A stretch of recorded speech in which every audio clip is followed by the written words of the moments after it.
one thing leads to another, and suddenly you're out front with the band and you're doing a solo tour because you started writing songs. And now I'm more known as a singer, and I feel like when people come up and see two drum kits on stage, they say, who else is on drums? You know, people don't even know that I play the drums sometimes. Phil Collins adopte depuis longtemps un principe simple, inviter les meilleurs musiciens.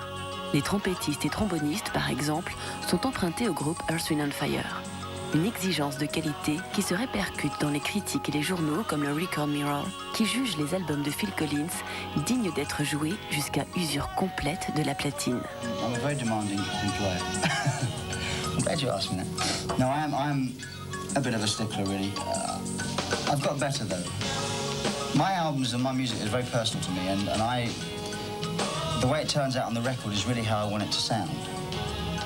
So when you get musicians to come in and do what you do, like Chester comes in and plays the drums that I play, Brad comes in and plays the keyboards that I play, you know, and I don't play guitar, which is fortunate for Daryl, because he comes in and plays what he played.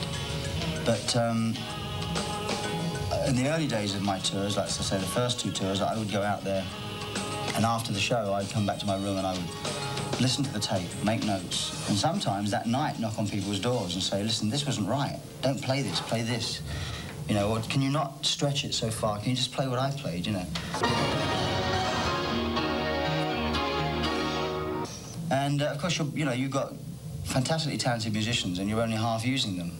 If that, because I'm a very limited keyboard player and you've got a great keyboard player like Brad. Can you give me a different preset now? So now I actually allow for music to stretch a bit and for them to plant their own personalities on it, as long as ultimately it feels the same, or it feels good.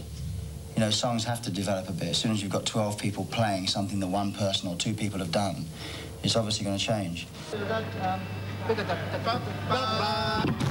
He's got a good mind. I really admire his talents. Most of all, his drumming. He's a staggering drummer. I wish there was more opportunity to work together as a bass player drummer, because that's always kind of that's the combination that I relate to, and I relate to him now more as a singer, songwriter. And but his drumming is really astounding.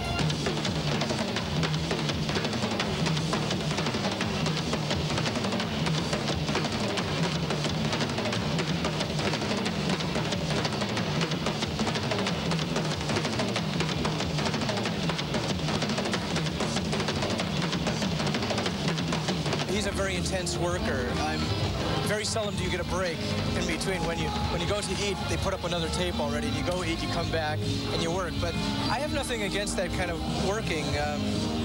I would say that personality-wise, he's very easy to get along with, and work-wise, he works very hard, and he makes you work very hard with him. Well, I was there and I saw what you did. Saw it with my own two eyes. So you can wipe off that bit, know where you've been. It's all been a pack of lies, and I can feel it coming in the air tonight.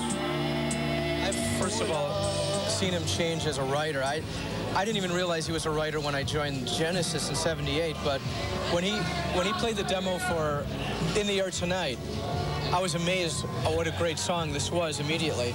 But as a leader, I've seen him get a little more confidence. In the beginning, he was kind of afraid to tell you what to do or tell us certain guys in the band what to do. I think that's just part of growing up as a leader, of maturity. I've seen a lot of that with him. Up at the back there, we got someone that's new for us this time. Would you welcome, please? Put your hands together now for all the way from Philadelphia, PA. That's Pennsylvania, US of A. That's United States of America. At no time do his hands leave his arms. Mr. Brad Cole.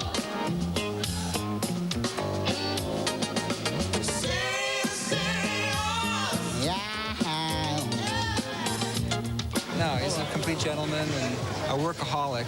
He's really thoroughly dedicated to what he does, and I think that's one reason for his success and his reputation, the respect that he gets from everybody, is that he is so firmly dedicated to what he does, and not so much to just being a star, for example.